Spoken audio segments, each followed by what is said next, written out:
Muito boa noite, meus queridos irmãos. Nós estamos começando mais uma Escola de Sabedoria pelo canal da nossa igreja, Quadrangular Aliança Profética. E nós estamos numa fase bem legal, né? Que é os reis de Israel.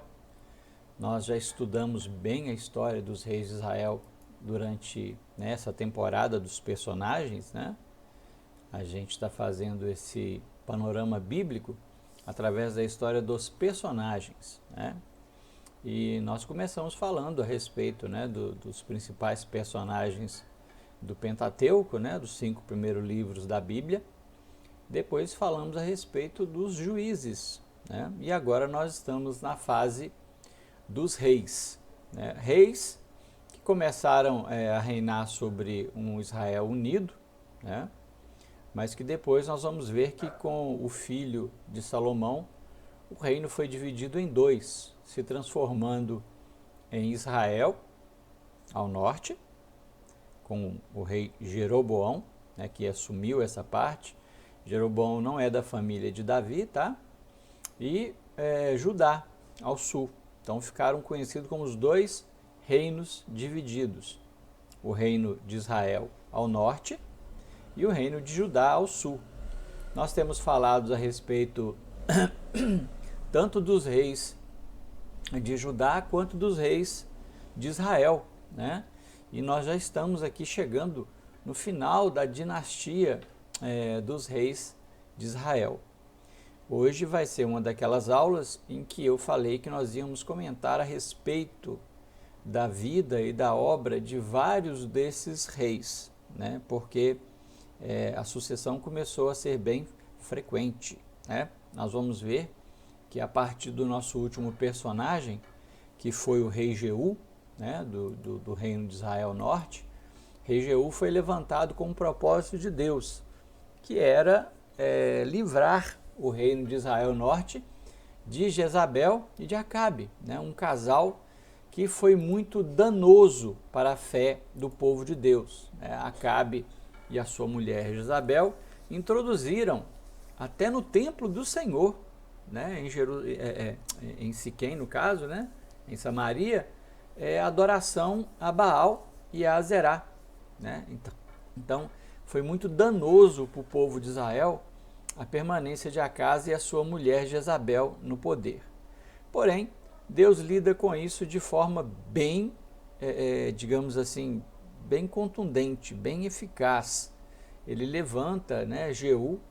Ele é um general de guerra, ele é um líder militar, e Jeú então ele faz uma verdadeira limpa no território de Israel Norte, livrando assim quase que por completo, né, Israel Norte da idolatria e de culto a outros deuses que não fosse o Senhor.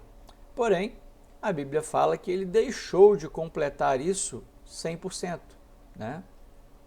E que por causa disso, né, por causa dele não ter completado a obra, ele permaneceu que os bezerros de ouro continuassem sendo adorados, né, no reino de Israel. O Senhor prometeu que manteria a sua dinastia no trono até a quarta geração, ou seja, da família de Jeú, num lugar muito complicado, porque em Israel Norte os reis eram substituídos através de golpe, né, golpe militar, e por isso eles estavam tendo problemas com isso, né? Por exemplo, um líder militar matava o rei e assumia o lugar do rei, né? Um familiar do rei matava o rei e assumia o lugar do rei. Então eram várias dinastias.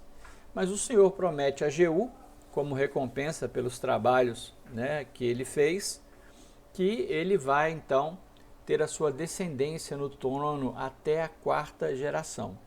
Somente até a quarta geração, porque apesar de ter sido um bom rei, ele não completou a obra 100%.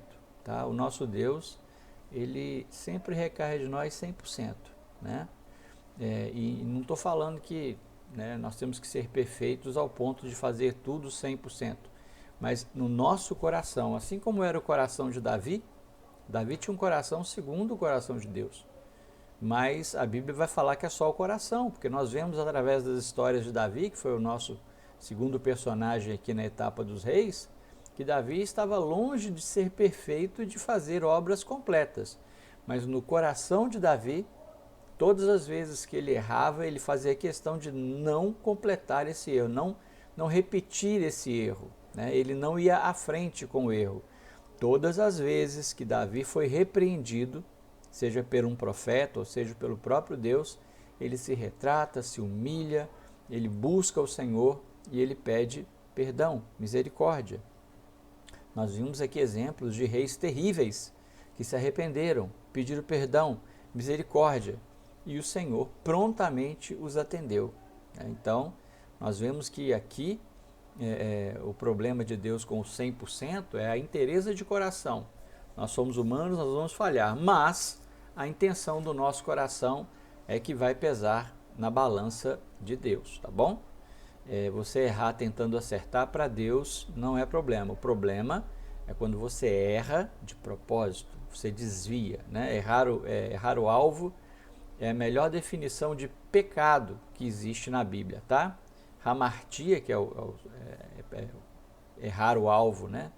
Em grego, ele traduz bem o que é o pecado, tá? Muito bem.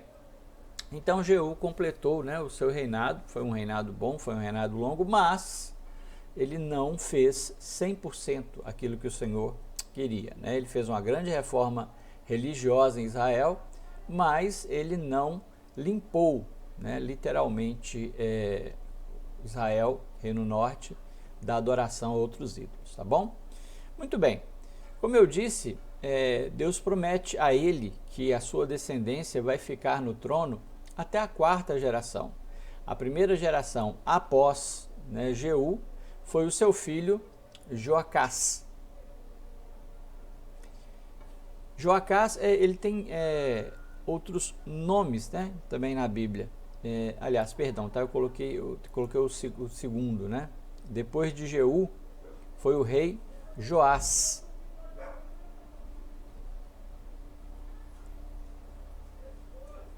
Tá fora de ordem aqui, mas é o seguinte, aqui é Joacás mesmo, tá bom? A história de Joacás, ele foi filho de Jeú, primeiro filho de Jeú a ocupar o trono depois dele, né? E Joacás, ele não teve tantas realizações, né? A Bíblia diz em 2 Reis 13, de 1 a 9, né, que Joacás foi filho de Jeú. Ele fez o que era mal diante do Senhor, tá? Israel ficou oprimido pelos sírios. Preste atenção nesse detalhe, porque sírio não é assírio, tá bom?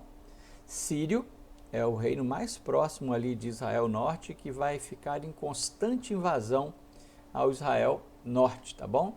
E no reino de Joacás, que foi um rei que não foi segundo o coração de Deus, se nós pegarmos um resumo dos reis de Israel, nenhum deles, né, serviu ao Senhor com inteireza de coração como fez Davi, né? A Bíblia de vez em quando ela usa esse termo, a inteireza de coração de Davi.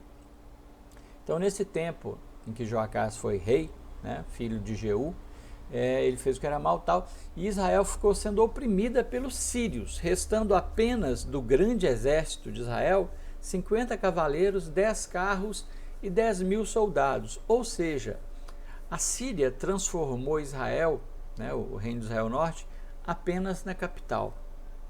Ele tomou tudo ao redor, né? O rei da Síria tomou tudo ao redor, tudo. Israel ficou estrangulada. É como se de 100% sobrasse ali 30%, né, do território e das forças armadas de Israel. E aqui nós temos uma coisa interessante. Fala que o rei Joacás, ele clamou ao Senhor, e o Senhor levantou um libertador. Mas mesmo assim, depois de sendo liberto do rei da Síria, o povo ainda continuou se curvando a ídolos. É interessante porque a Bíblia não diz o nome desse libertador, né? Nós vemos quando Deus faz isso na época dos juízes. Na época dos juízes, Deus levantava um libertador e ele libertava o povo de Israel. Na época do rei Joacás, a Bíblia fala que Deus também levantou um libertador, mas é um libertador anônimo, né? Ele não tem um nome registrado para que a gente pudesse saber. O rei Joacás, ele reinou durante 16 anos sobre o território de Israel e foi substituído pelo seu filho, né, Joás, ou também na Bíblia está registrado como Joás, né?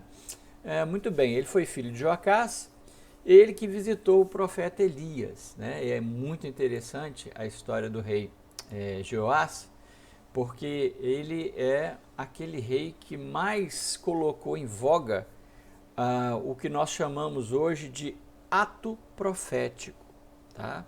Ato profético é algo que é, digamos assim, criticado até pelos nossos irmãos de fé, né? Os irmãos mais tradicionais, eles não aceitam no pentecostalismo, né? Nas igrejas novas, nas igrejas pentecostais, os famosos atos proféticos. Porém, a Bíblia é quem avaliza, né, esse ato profético. A Bíblia é quem dá sustento para essa questão do ato profético. O rei Joás, ele ficou sabendo que o profeta Eliseu, melhor dizendo, ele estava doente. A doença que a Bíblia diz que era doença para a sua morte. Tá? Pastor, mas dos personagens aí, o senhor não falou do profeta Eliseu? Como eu disse antes, os profetas eles vão entrar num outro ciclo, né, da nossa programação de personagens. Eles vão entrar no livro, né, dos profetas. Nós temos os profetas maiores e os profetas menores. E esses profetas atuaram na época dos reis, tanto de Israel quanto de Judá. Então é inevitável que eles entrem na história, né? Igual Eliseu, Elias, Isaías. Eles vão entrar na história. Porém, nós vamos falar dele depois. Por enquanto, vamos focar apenas nos reis e seus reinados, tá bom? A Bíblia diz que Joás foi visitar Eliseu, que estava acamado, doente, e ele clama, né, faz a famosa exclamação, meu pai, carros e cavaleiros de Israel. Ele era um rei que depositava sua fé nesse profeta, no profeta Eliseu, né? Apesar dele ter feito, né, o que era mal diante do Senhor, o Senhor, ele honrou, né, o rei Joás, porque o rei Joás honrou o profeta Eliseu, né? Muito bem. Como eu disse antes, a Síria, né, não era a Síria, não, a Síria vivia em constante invasão ao reino de Israel. Então o profeta Eliseu, né, num sacrifício, ele se levantou do leito e falou para o rei, né, pegue o seu arco. Então o rei Joás pegou o seu arco. E aí o profeta Eliseu disse, agora pegue flechas. Preste atenção porque o profeta não falou quantas flechas ele devia pegar, mas disse a ele, pegue flechas. Então, aqui eu vejo que profetizar é uma coisa. Entender, aceitar e realizar essa profecia depende muito da nossa posição com relação à profecia do homem de Deus, né? Por exemplo, ele poderia ter pego uma flecha. Ele pegou o arco, pegou uma flecha. Ele está cumprindo a palavra do profeta. Só que nós precisamos entender que a profecia ela vai se realizar em nós. Então cabe a nós, né, um certo exagero santo. É para pegar o arco? Eu vou pegar o arco. É para pegar a flecha? Eu vou pegar todas as flechas que tiver ao meu alcance. Porque foi uma ordem do profeta. Pegue o seu arco e pegue também flechas. A Bíblia diz que ele manda que o rei atire uma flecha pela janela em direção à Síria. A Síria, tá? A gente fala Assíria, mas é só modo de dizer, tá? Ele aponta a flecha em direção à Síria e atira. E o profeta fala, com essa flecha você vai ferir os seus inimigos, né, os sírios. Então, o rei acha aquilo interessante, mas o profeta não para. Ele fala assim, agora comece a ferir o chão, atire flechas no chão. E o rei Joás, ele então pega uma flecha e atira no chão, como se esperasse alguma coisa. E o profeta fica calado. Então ele pega mais uma, atira no chão, e o profeta fica calado. Ele pega mais uma e atira no chão, e o profeta continua calado. Eu não sei o que se passou na cabeça do rei. Não dá para saber o que se passou na cabeça do rei Joás. Mas, se refere ao meu inimigo, se refere ao meu inimigo, uma profecia contra o meu inimigo, eu ia disparar todas as flechas que eu tivesse no chão, até acabar. Porque é contra os meus inimigos, é algo que eu tenho interesse. Então eu não pararia na primeira, na segunda, na terceira. Eu atiraria todas as flechas que eu tivesse à disposição. Tá bom? Nós vamos entender isso porque o profeta, a Bíblia diz, que Eliseu fica extremamente aborrecido. Ele fica extremamente nervoso e fala: por que você jogou só 3 flechas? Olha que ato profético mais rico, e elaborado para o nosso entendimento, para o nosso aprendizado. Ele vem então com a profecia. Falou: olha, você devia ter ferido, ou seja, de jogado flecha no chão, ferido o chão com as flechas, 5 ou 6 vezes. Porque já que você jogou só 3 flechas no chão, eu te garanto que Deus vai te colocar na mão 3 vitórias contra os sírios. Porém, 3 vitórias contra os sírios não será o suficiente para derrotá-los para sempre. O Senhor deu à sua mão o livramento dos seus inimigos, mas como você jogou até 3 flechas no chão, você terá só 3 vitórias do chão.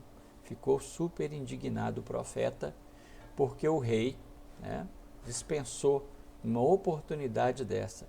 Ele fez um ato profético pela metade. É como se ele fosse um artilheiro no campo de futebol e o juiz falasse assim: todo mundo parado, vamos deixar esse cara chutar pro gol sozinho. E ele fizesse só 3 gols. É lógico que a pessoa ia querer uma goleada, 10, 15-0, 20-0. Mas não, ele mesmo tendo a chance de fazer uma goleada, ele fez só 3 gols e parou. Parou por aí mesmo. Então a Bíblia fala que ele realmente, ele teve ali 3 vitórias contra a Síria, conforme o profeta tinha profetizado, inclusive, ele também fez guerra nos seus dias contra o rei de Judá, que na época era Amazias, tá? O tempo do rei Jeú passa, Ele reinou por... Vamos puxar o quadro aqui,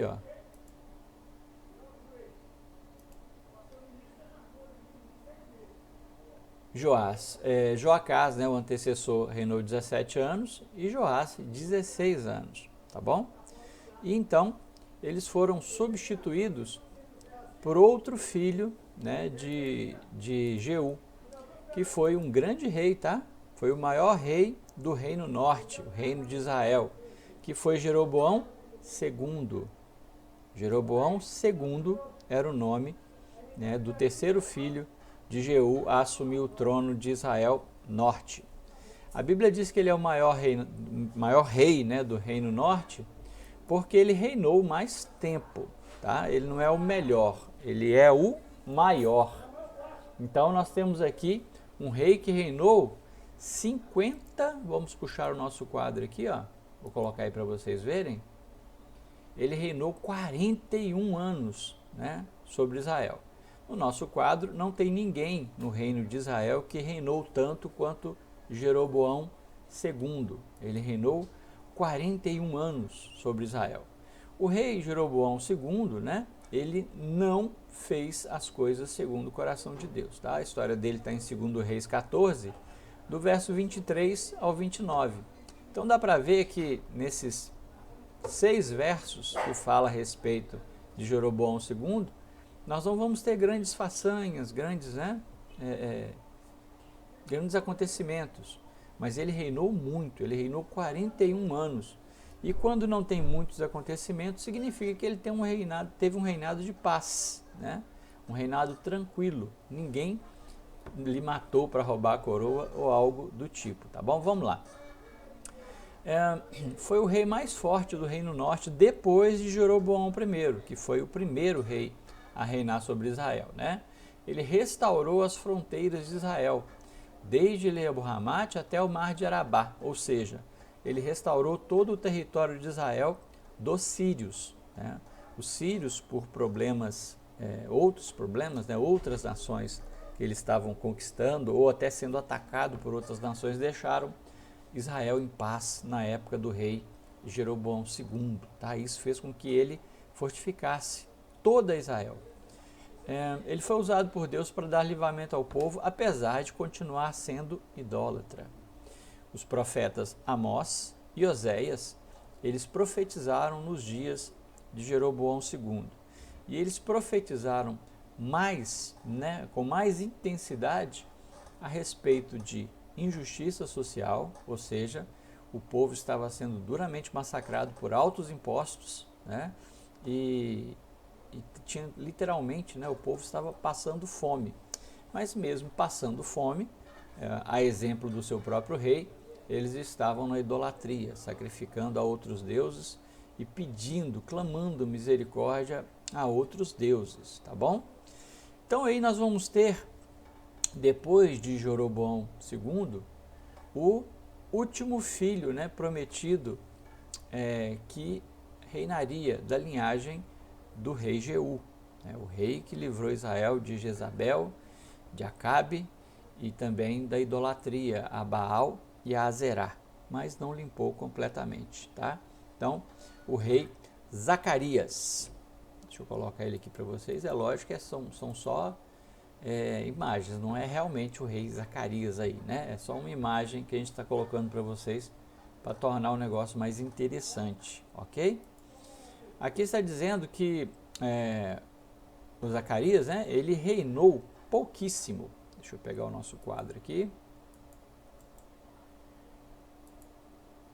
Zacarias reinou apenas 6 meses sobre Israel, né?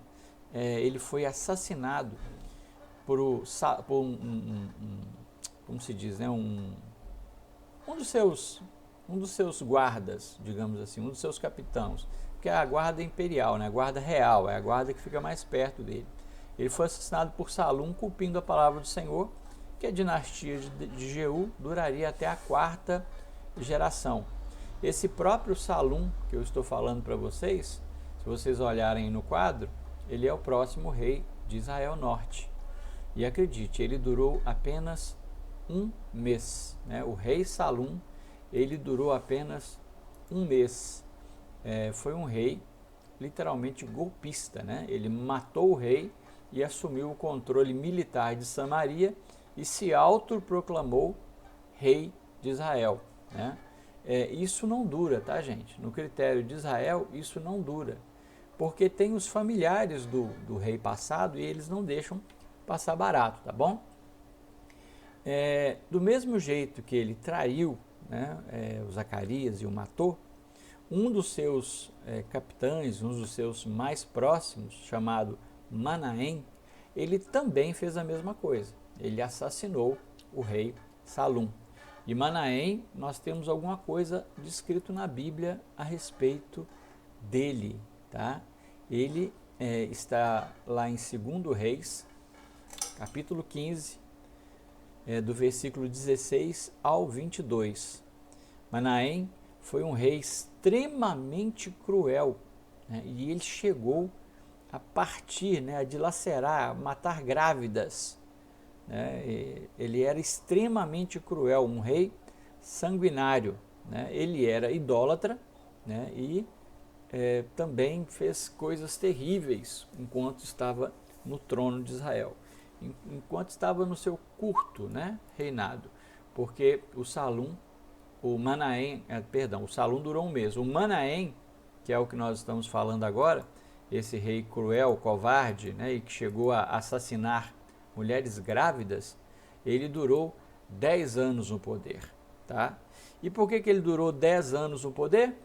Porque ele pagou tributos agora pela primeira vez nós vamos ouvir a expressão Assíria, né? A primeira vez que nós vamos ouvir na história dos reis de Israel, né, a expressão Assíria, né, os assírios, que são diferentes dos sírios, tá bom? Nós vamos daqui a pouco mostrar o mapa para você entender melhor o que nós estamos falando. A verdade é que esse rei, ele foi ameaçado pelo rei da Síria, né? E ele então pagou tributos ao rei da Síria, Pul. O nome dele era muito complicado, tá? Era Tiglat-Pileser III, que era o atual rei da Assíria. Introduziu Israel em dependências políticas com a Síria. Dependência, tá? Não é independência, não, é dependência. Ele coloca Israel como um vassalo, né? Literalmente a Síria, como a maior potência bélica da época, ela começou a ganhar dinheiro só na base da ameaça, né? Por exemplo, para o rei Manaém, eles falaram, olha, pague, senão nós vamos invadir Israel, nós vamos invadir e vamos destruir toda a Israel, tá? Então, para que ele não fosse invadido, ele pagava tributos e começou a ser um rei de Israel, mas vassalo ao rei da Síria. Depois dos 10 anos em que Manaém foi rei, ele conseguiu fazer com que o seu filho, né, Pecaias, se mantesse no poder depois dele. Pecaias, nós vamos ver aí no nosso quadro, ele reinou, né, durante 2 anos, apenas 2 anos. Pecaia durou 2 anos porque ele conspirou, né, aliás, perdão, tá? É porque estão 2 nomes muito parecidos, viu? Nós estamos falando do Pecaias e tem o Peca também, tá? O Pecaias, ele durou só 2 anos, ele foi filho de Manaém, ele reinou só 2 anos, foi morto por Peca, um dos seus oficiais. Então o Pecaias tinha um oficial que provavelmente era um parente chamado Peca. E Peca, por ter o mesmo sangue, né, e ter controle das forças militares, o Peca mata Pecaias, tá? Pecaias, ele reina 2 anos e foi morto por Peca. E Peca é esse rei que vai tomar o trono de Israel, tá bom? Nós temos a cara dele aqui. Ó, esse é o Pecaias, né? Ele durou 2 anos e foi morto pelo rei Peca, né? Que era, além de ser seu parente, por que é provavelmente parente? Por causa do nome mesmo, tá? Por causa da semelhança de nome, é uma coisa normal, né, em família dessa época, dar os nomes praticamente iguais, né, com o mesmo significado, inclusive. Então, o rei Peca matou, né, Pecaias, e esse sim, ele torna aqui um reinado mais longo. Pecaias foi morto 2 anos e Peca, ele durou 20 anos no poder. Você pode ver que a nossa lista de reis de Israel Norte, ela está acabando. Ela está acabando. E nós brevemente chegaremos ao final da dinastia dos reis do Norte. Então, Peca dura 20 anos no poder. E dura por quê? Ele conspirou, né, matou Pecaias, ele aliou-se à Síria contra a Assíria. Tá? Então, quem cutucava ali Israel o tempo todo, que era a Síria, agora é aliado de Israel contra a Síria. Tá? Deixa eu mostrar no mapa aqui para vocês, que vocês vão entender melhor o que eu estou falando. Olha só, aqui nós temos em laranja, essa parte laranja aí no mapa verde, a expansão da Síria. A Síria dominou todo esse território, Mas esse domínio parte, né, da cidade de Ashur. Vocês vão ver aí que Ashur está lá na margem do rio Tigre, Ashur, lá perto onde está escrito Assíria, e dali ela expande esse grande reinado, esse grande império que foi o Império Assírio, tá bom? E nós vamos ver que aí onde está Egito, Jerusalém, tudo também foi conquistado pela Síria. Mas nessa época, né, o rei ele estava juntando forças com o seu inimigo, né, o rei Pecaias. O rei Peca, aliás, o Pecaias foi morto. Ele estava juntando forças com o inimigo para tentar barrar a entrada, né, da Síria no Oriente Médio ali, tá, onde fica Jerusalém, o Egito, a Galileia, né? Então, eles se unem nesse propósito, tá? Muito bem. Então ele se alia contra a Síria, né, tentando envolver Judá, conhecido como Guerra Sírio-Efraimita. Ele tenta fazer com que o reino de Judá ajude, né, os seus irmãos ali, as 10 tribos, nessa batalha, tá? Mas não teve sucesso, tá, essa parceria. Esse rei, que na época era o Tiglat-Pileser III, tomou várias cidades de Israel, deportou muitos habitantes já nessa época. Esse rei assírio, quando ele conquistou ali a região da Galileia, ele já começou a fazer algo que os reis da Síria faziam muito, né, que era trocar as nações, trocar os povos das nações. Eles pegavam um povo X que estava trazendo com eles e colocavam na cidade, e aqueles que foram conquistados nas cidades eram levados para outra cidade. Essa era a estratégia da Síria para dominar, né, sobre todo esse grande vasto império que nós mostramos no mapa, tá? Isso vai se mostrar ineficaz. Por quê? Quando você invade uma cidade, destrói a cidade, você humilha aquela cidade, porque os assírios eles não se contentavam apenas em conquistar, eles eram extremamente cruéis, tá? Muito cruéis, e eles cometiam essas crueldades com o povo. Então o povo era muito revoltado, o povo odiava, né, o pessoal da Assíria, e isso faz com que tenham várias rebeliões, né, vários levantes contra esse domínio.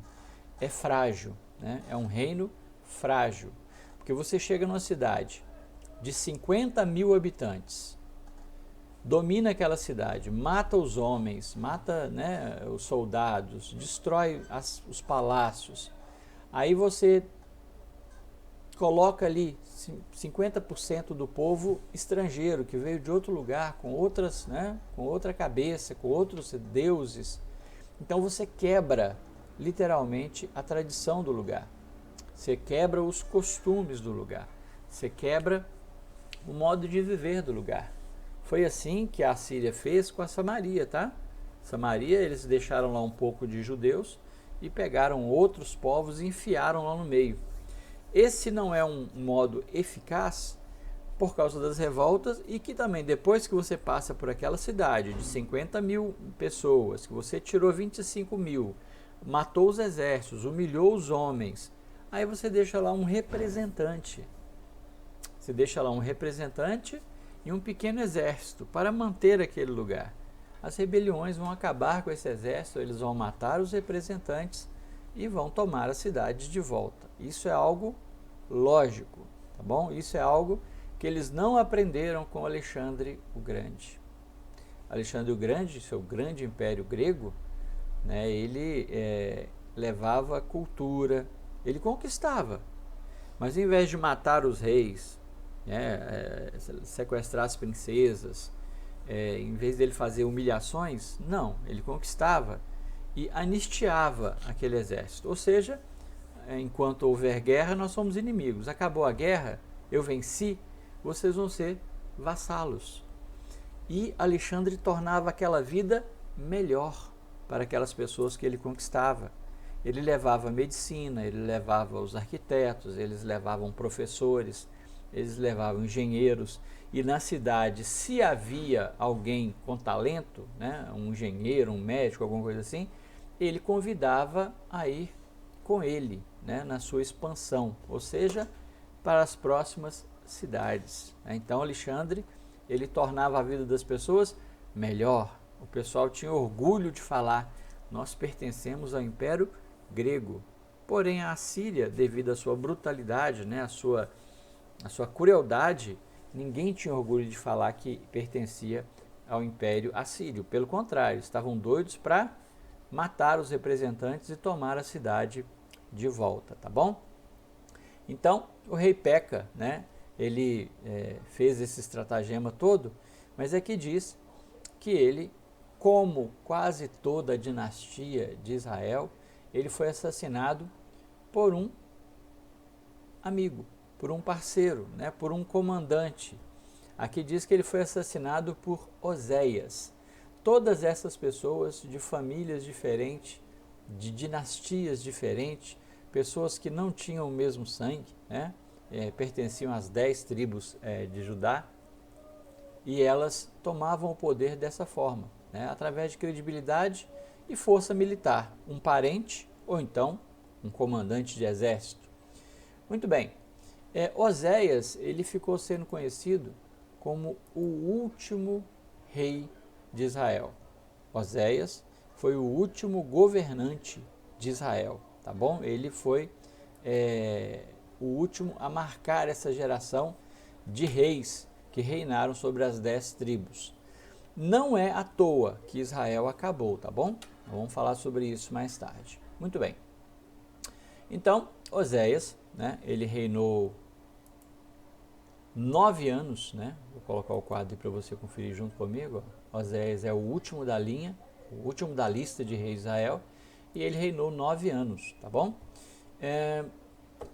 Inicialmente, ele foi vassalo da Síria, ou seja, ele já pega o reino, né, de Peca já comprometido, né? Então ele começa como um vassalo da Síria.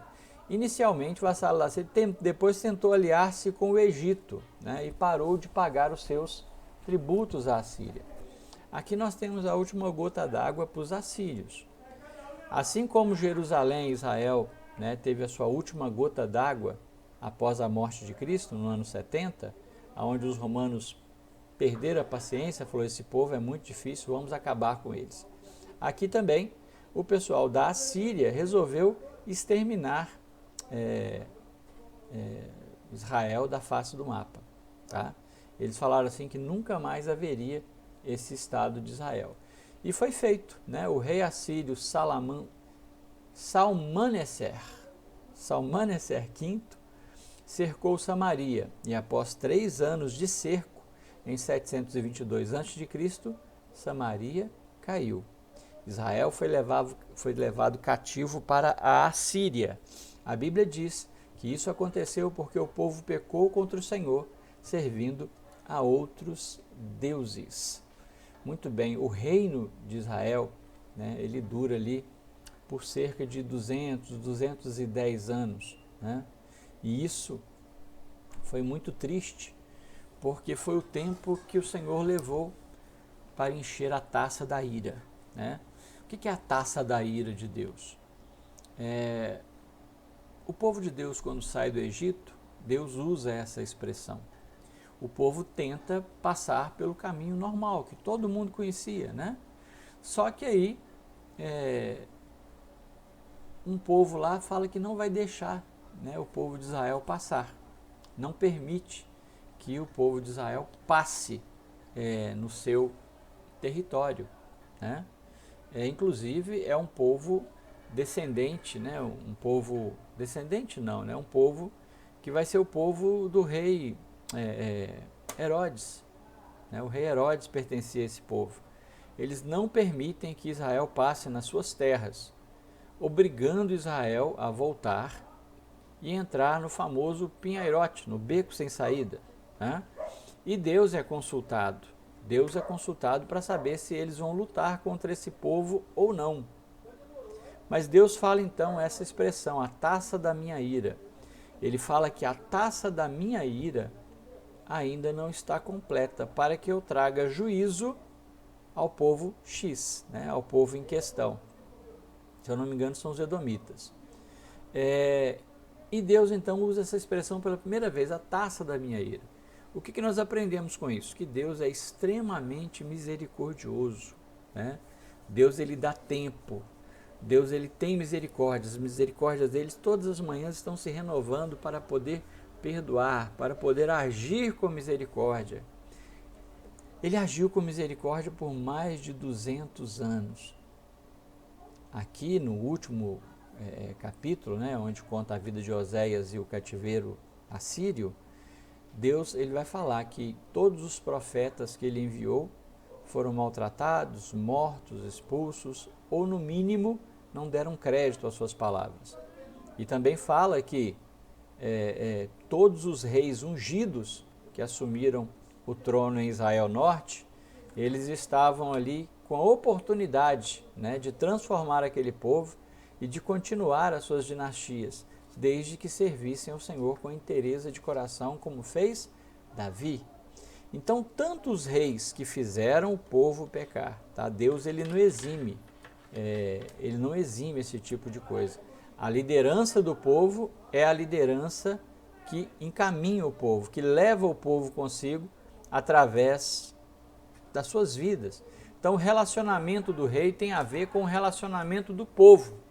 Quando o povo, né, vê que o rei adora a Baal, quando o povo vê que o rei adora a Azerá, quando o povo vê que o rei não se importa com a lei do Senhor e com tudo que o Senhor, né, representa para Israel, que é o povo dele, o povo também relaxa. Então o povo continuava servindo outros deuses, o povo continuava seguindo, né, a sua trajetória normal de adoração pagã. Né? Cada um tinha o seu Deus, cada um tinha a sua religião, cada um seguiu segundo o seu caminho. Não é que eles deixavam de acreditar em Deus, não. Todos ali conheciam, respeitavam, admiravam o Deus de Israel, né? O Deus de Abraão, Isaque e Jacó, o Deus dos antepassados. Porém, eles eram panteístas, né? Eles eram politeístas, eles acreditavam em Deus, mas também acreditavam em outros deuses e serviam a outros deuses, né? É como se fosse um fiel pedindo para um fiel católico, né? Pedindo para todos os santos. Tipo assim, eu não vou pedir para um santo só, eu vou pedir para todos. O povo de Israel naquela época era idólatra nesse ponto, né? Eles tinham Deus, conheciam Deus, serviam a Deus, mas também serviam a outros deuses. E o Senhor não permite isso, né? Então, por mais de 200 anos, o Senhor conversou com os profetas, enviou os profetas aos reis, o Senhor trouxe juízo através de conquistas, né, da Síria principalmente, mas o povo não aprendeu, né? O povo continuou idólatra, o povo continuou pecador, né? Para vocês terem uma ideia, gente, coisas maravilhosas aconteceram aqui. Na época de Elias, por exemplo, nós temos aqui um verdadeiro milagre, né? O profeta fez descer fogo do céu. Fogo do céu ele fez descer. Queimou o holocausto, aquela coisa toda. 400 profetas de Baal e de Azerá foram executados. Mas mesmo assim, o povo vendo, o povo estava lá quando aconteceu isso. O povo de Israel Norte estava lá quando aconteceu isso. Eles viram o fogo descer. Eles viram os profetas sendo... Eu ouso dizer que eles até ajudaram, porque Elias sozinho não faria toda essa matança, né? É quase que humanamente impossível, mas eu acho que eles ajudaram, eles estavam lá, né? Mas a verdade é que dias, né, se passaram, anos se passaram, e esse povo continuou idólatra, esse povo continuou buscando outros deuses. E agora a taça da ira do nosso Deus chegou no limite. Então Deus fala, olha, então eu vou exterminar, eu vou acabar o meu relacionamento com essas 10 tribos que não seguem a minha lei, que não seguem a minha ordem, que não seguem os meus preceitos. Deus vai abandonar o povo? Não.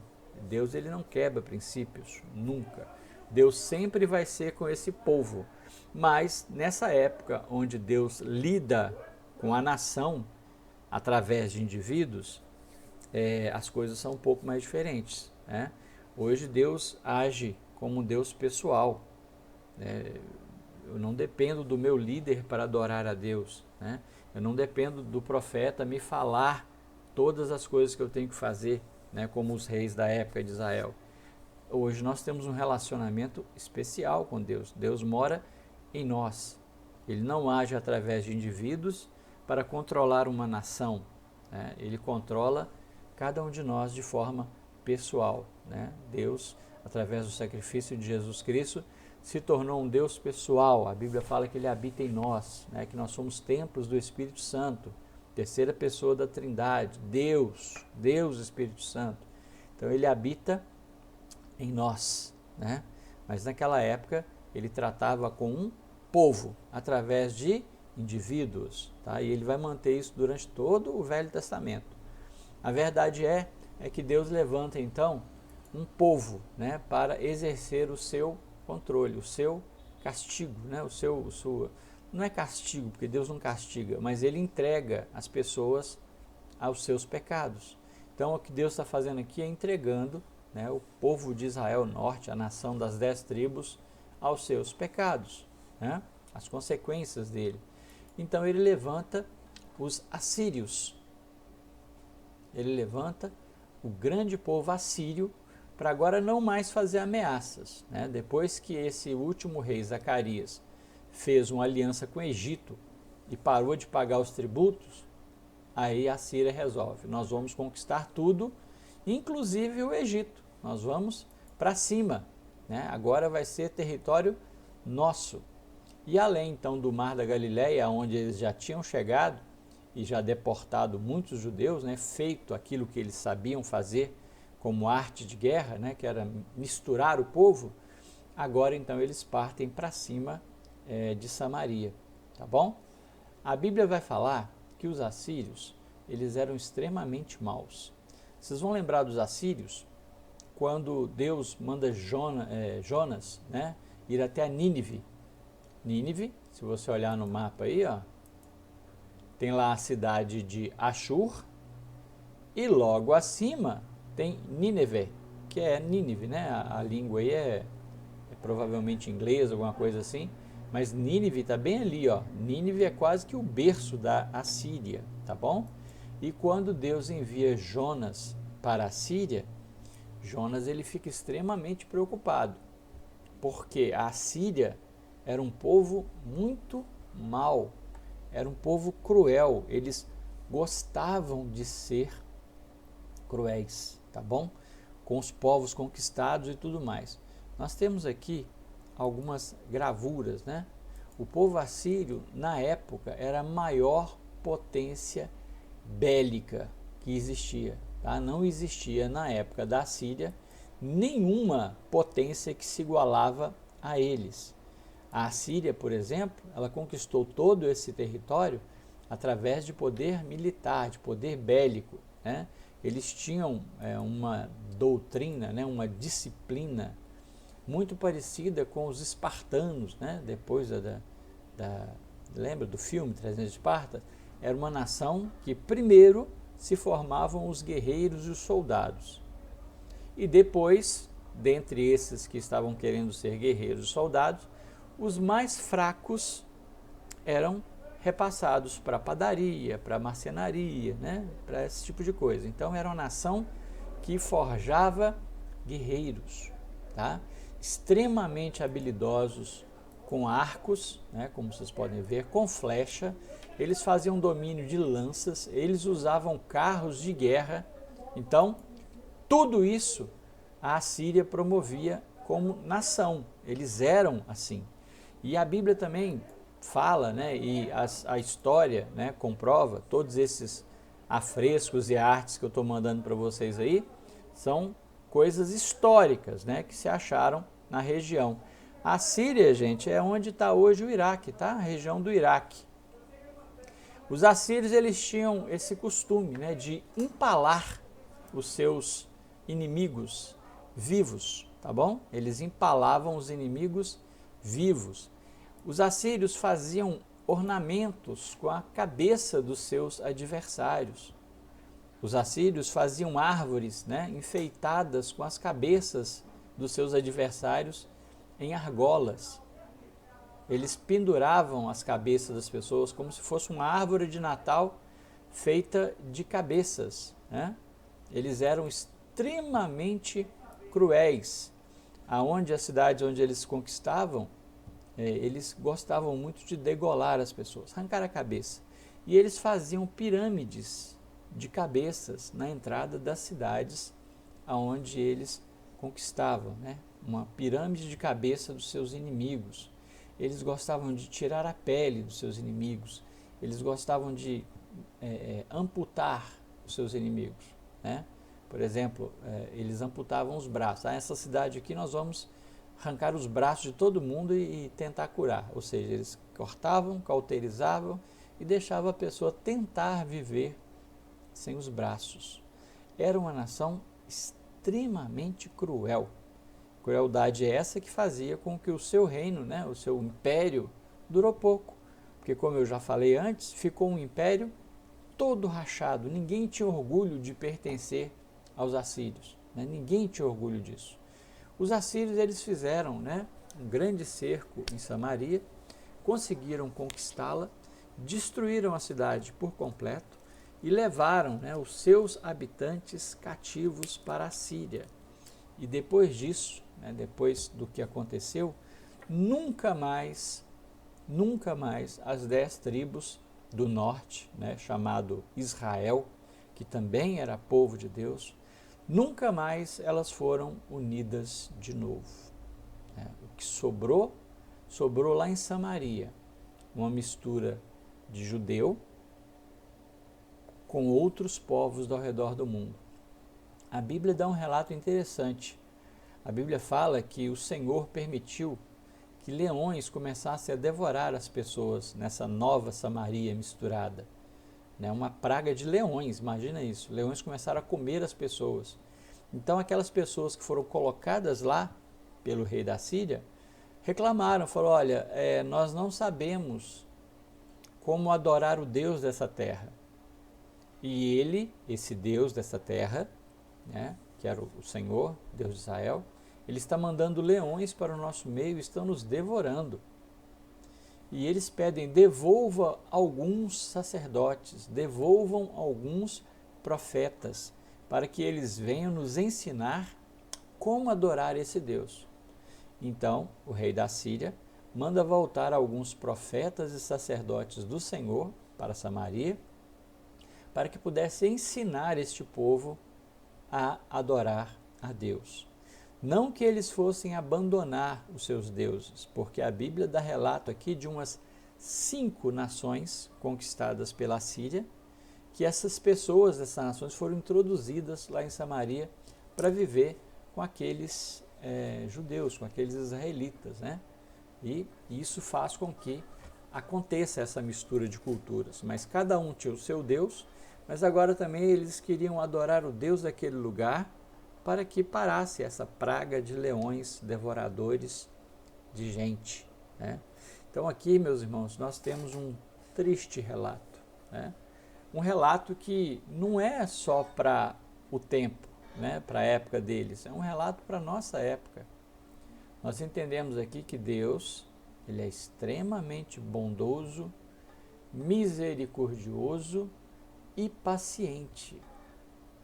Mas assim como aconteceu em vários reis, aqui na história de vários reis, assim como aconteceu na história da maioria dos juízes, assim como aconteceu na história de quase todos os homens que nós falamos aqui até agora, a paciência do Senhor tem limite, né? E chega um ponto que ele se entrega, simplesmente entrega o pecador ao seu pecado.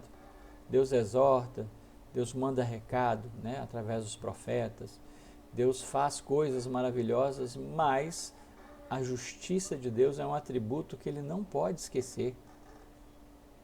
A justiça de Deus é um atributo que pode até ser, né, transmitido através de nós. Nós também procuramos ser justos. A Bíblia fala que houveram alguns justos sobre a terra, Noé, o próprio Jó, né, eles procuravam ser justos. Não eram, mas procuravam ser justos, que é um atributo de Deus, né, um atributo transmissível, um atributo compartilhado. Mas Deus, ele é 100% justiça. Então não adianta. Quando a taça da ira de Deus chega no seu cume, nada escapa. Rei não escapa, profeta não escapa, nação não escapa, império não escapa. nem o mundo escapará da taça da ira de Deus. Tá bom? No fim dos tempos nós vamos ver o clímax, né, da taça da ira de Deus contra o mundo. E aí nós teremos a volta de Cristo. Então isso é um aviso para nós. Nós somos Israel. Nós também somos Reino Norte. Nós também somos povo de Deus. Então é um aviso para nós. Deus tem limite, né? Não se engane. De Deus não se zomba. Deus não se deixa escarnecer. Deus tem dado chance e oportunidade e tem muitas pessoas que estão sendo como esses reis de Israel, como esse povo de Israel. Eu acredito em Deus, eu vou na igreja, quarta e domingo, mas eu também acredito no Instagram, no Facebook, no WhatsApp, no meu círculo de amizades, no meu time de futebol, no meu partido político. Eu também acredito em várias coisas que ocupam o papel de Deus na minha vida. Então não se engane, tá? A Bíblia, ela nos exorta em várias formas, inclusive através da história desses homens, né, desses personagens que nós estamos falando aqui. Nós precisamos nos preocupar e muito com a taça da ira de Deus, porque com certeza, né, Deus é longânimo, Ele é tardio em irar-se, mas com certeza de Deus não se zomba. Tudo que o homem plantar, ele certamente colherá. Nós vamos ficando por aqui. Na próxima aula nós vamos fazer algo parecido com o que nós fizemos nessa. Nós vamos relacionar, né, os reis de Judá, que também caíram em decadência, que também tiveram curtos períodos, né, de reinado e que também foram entregues por Deus a um povo, né? Nós podemos ver aí, ó, nesse mapinha, que nós temos a Síria lá em cima, né, no rio Tigre. Mas lá embaixo, no rio Eufrates, lá embaixo, descendo aí, ó, nós temos a Babilônia. Babilônia, que também foi dominada pela Assíria na época, mas que depois vai virar o jogo, né? Vai virar a mesa. O que a Assíria conquistou, a Babilônia vai tomar. Tá? Então, um grande império vai se nascer, que é o Império Babilônico, que nasceu lá perto de onde saiu o patriarca Abraão, né? Na Mesopotâmia. Então, nós vamos ver que o reino de Judá, ele também não está isento, né? Porque ele é o queridinho de Davi, o queridinho, tem a promessa do Messias, a promessa, né, do cetro nunca se apartar de Judá. Isso não significa que Judá tem carta branca. E tudo que Judá fez de errado também vai pagar através de algo bem parecido, né? Que é o cativeiro babilônico. Porém, do cativeiro assírio, Israel nunca mais voltou. As 10 tribos nunca mais voltaram. Mas do cativeiro babilônico, nós conhecemos a Bíblia, né? Nós sabemos que não vai ser o fim para Judá, tá bom? Então, fiquem todos com Deus. Tenham um excelente final de noite e paz seja contigo.